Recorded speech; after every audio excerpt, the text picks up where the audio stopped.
I'm Kamali, taking you through some of the things people are talking about and some of the stuff they're sharing around the world on Newsfeed today. Trump's week culminates in him getting put straight by a band, Nickelback, for shame. Greta changes her bio again to fit a diss she got from Putin.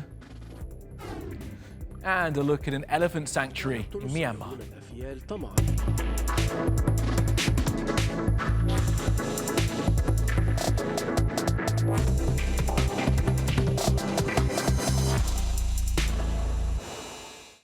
And top of our newsfeed, President Donald John Trump. The internet has been asking, "Are you okay, hun?" all week. Even by his outspoken standards, this week has been a particularly outspoken one. From Twitter to IRL, he said many things which perhaps he shouldn't.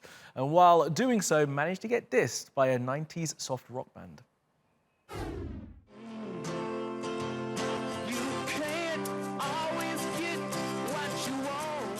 The words of this Rolling Stones song seemed lost on the US president.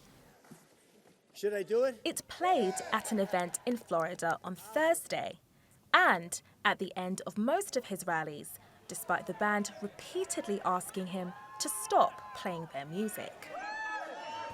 And another band have put the kibosh on Trump using them for his own benefit, Nickelback.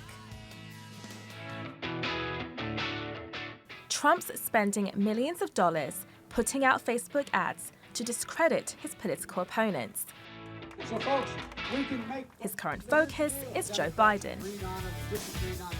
Trump used a doctored music video for the song Photograph, adding a photo of Joe Biden and his son. Look at this photograph. Every time I do it makes me laugh. How did our eyes get so red? It's a meme used by many, but it failed for Trump. After Nickelback complained their copyright had been infringed, the internet were delighted at the president's error. It's been a rough week for Trump. He used profanity in a tweet to condemn the congressional impeachment inquiry and argued with a reporter during a joint press conference with the Finnish Prime Minister. What did you want about Biden? What did you want him to look into on Biden? Look, Biden and his son are stone cold crooked, and you know it. His son walks out with millions of dollars. The kid knows nothing. You know it, and so do we. Go ahead, ask a question. But the question, sir, was what did you want President Zelensky to do about Vice President Biden and his son Hunter? Are you talking to me? Yeah, it was just a follow-up of what I just asked you, sir. You ready? We have the president of Finland. Ask him a question. I have one for him. I just wanted to follow up on the one that I asked. Did you hear what me? Did you want Did you hear me? Yes, ask sir. him a question. I will, but I've given you a long answer. Ask this gentleman a question. Don't be rude. No, sir, I don't want to be rude. I just wanted you to have a chance to answer the question that I asked you. I've answered everything. It's a whole hoax. And you know who's playing into the hoax? People like you and the fake news media that we have in this country. And I say in many cases, the corrupt media, because you're corrupt. Much of the media in this country is not just fake, it's corrupt. And you have some very fine people, too. Great journalists, great reporters. But to a large extent, it's corrupt and it's fake. Ask the president of Finland a question, please. Okay, I'll move on now. The ignominy of being impeached, it seems, has got under Trump's skin. But he has walked away from scandal before. Okay, let's take a look at some of the other things that caught our eye on social media. Now, this video, reminiscent of when the US allowed slavery, shows a police officer on horseback leading a man he's arrested by a rope attached to the man's handcuffs. The officer doing it admits, while doing it, that it's going to look bad. Now, the police department where these officers work in Galveston, Texas, say this is what officers are trained to do, but then later, after being called out for doing this on social media, say they'd stop attaching ropes to people they'd arrested. Climate activist Greta Thunberg has been doing her work while being attacked by some of the most powerful people in the world. Trump mocked her recently and Greta used it as her Twitter bio. She's done the same to Vladimir Putin. He said she was kind and sincere but doesn't understand the complexities of the modern world. Greta changed her bio to a kind but poorly informed teenager. And now for a look at a woman aiming to reduce Islamophobia in Germany. başörtüsü konusunda ayrımcılık yaşamak istemiyoruz. Biz de bu toplumda yaşıyoruz. Nasıl bu toplumda herkes olduğu gibi yaşıyorsa, olduğu gibi kabulleniyorsa biz de olduğumuz gibi kabullenmek istiyoruz. Esma Taner is a part of a civil movement to change negative perception of women in headscarves. They have organized exhibitions in 25 different cities in Germany. Umudumuz bizim daha doğru anlaşılmamız. Bir başörtüsünden dolayı işte sıcak değil mi bile sorulması bizim için hoş karşılanmıyor. Women who are easily identifiable as Muslim are the most vulnerable when it comes to anti-Muslim attacks. Research shows that in 2018, 70% of the attacks in France and 76% in Belgium and Germany were against women. The attacks against women are only one part of the rising trend of anti-Muslim hate in Europe, according to the 2018 European Islamophobia report. And the factors contributing to this are the rise of the far right, the media rhetoric around Muslims, and new legislature limiting religious freedom. Here are some striking facts from the report. Last year, British authorities reported almost 3,000 religiously aggravated offences against Muslims, whereas in Austria, France and Germany, that number was between 500 and 700. In Belgium, 84% of workplace discrimination was related to anti-Muslim racism.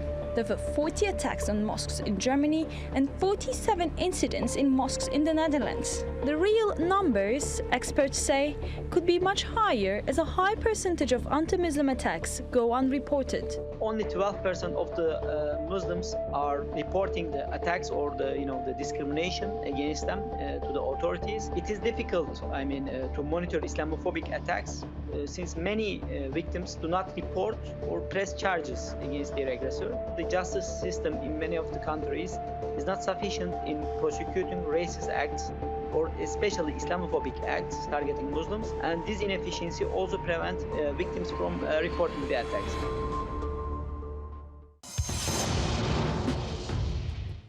Now, many of us today are way more conscious of the amount of single-use plastic we go through. So a company in Australia has launched a new product to try and help us use less and help the planet at the same time. Take a look at this. Hi, I'm Mike. I'm the founder of ZeroCo, a new Aussie startup that's just launched a few days ago. We're on a mission to eliminate single-use plastic packaging from every Aussie kitchen, laundry and bathroom. We've developed a range of planet-friendly home cleaning and personal care items that get delivered direct to households, minus all of the single-use plastic packaging. And people are looking for convenient, cost-effective solutions to be able to cut out single-use plastic packaging from their life. And that's really what we've tried to go and do, is develop a really simple, really effective, really convenient solution that solves a big problem that lots of people here in Australia and I think all around the world are grappling with. So right now we're focused on launching our first 10 products. And the aim is that by the middle of next year, we will have every single home cleaning and personal care item that's currently available in the supermarkets available through ZeroCo and delivered to homes nationwide. And then from there, our intention is to expand this into global markets. We think there's a huge opportunity all around the world. I think there's people looking for ways to reduce their single-use plastic consumption everywhere. So our approach is to try and tackle the plastic problem at both ends of the supply chain. So that means stopping the production of new plastic at the top of the supply chain, but also pulling existing plastic waste out of the ocean at the bottom of the supply chain. So our whole business model is built around developing reusable packaging that is built and made from plastic waste removed from the ocean.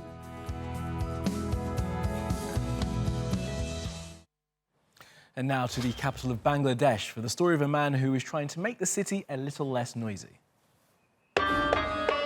Ready, set, quiet. Mu'minur Rahman Royal is on a one-man quest to fight unnecessary honking in Dhaka. Dhaka is home to around 20 million people, making it one of the world's top 10 busiest cities. For 4 years, Mu'minur has been spending his weekends protesting noise pollution. His yellow placard at this busy intersection is a familiar sight. Written on it is a Bengali rhyme, Horn Hade, Bajay Bude, meaning only an idiot honks a horn unnecessarily. Unnecessary honking is one of the key reasons behind road accidents.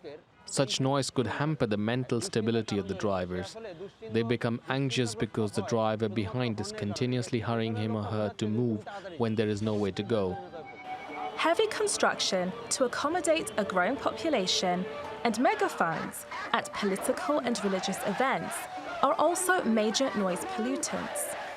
A 2017 government study found honking sounds reach 110 decibels during busy hours in the city, and at least 12% of Bangladesh's 165 million population suffer from hearing problems. The World Health Organization says 60 decibels of noise can cause temporary deafness, and 100 decibels of noise can cause complete deafness. The government's anti-honking laws carry a 6-month prison sentence, but they don't seem to be working, as even normal drivers continue to use police and ambulance horns. Mu'minur worries his own hearing has suffered because of the time he spends on the road. Many ask me what I benefit by investing in this campaign. Well, I don't want any profit out of it. You cannot always measure everything for profit. I think this is my social responsibility as an artist. Every artist has it. I believe this is mine. And he says he'll keep on going until Dhaka decides to deal with its noise problem.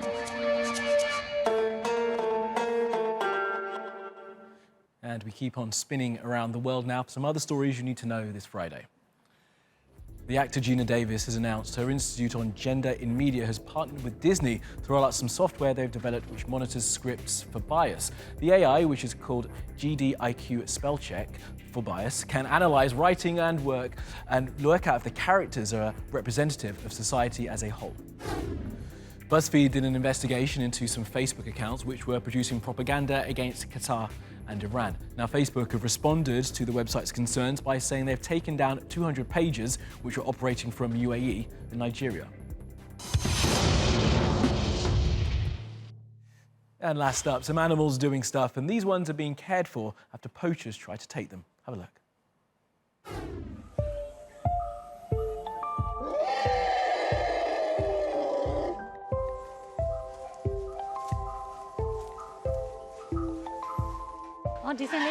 We have 8 orphaned baby elephants at the camp.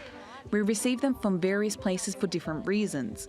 Some of them were separated from the parents and some were left alone, as their parents were killed by the elephant poachers.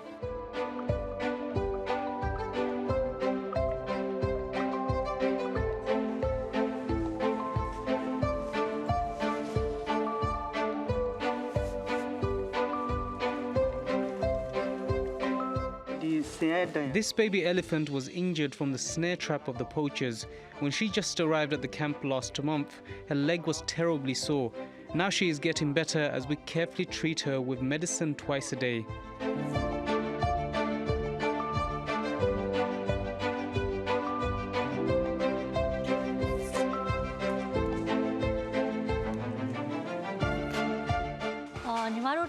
The big challenge for us in taking care of baby elephants is to keep them alive. It is kind of a big problem because 2 elephants died earlier.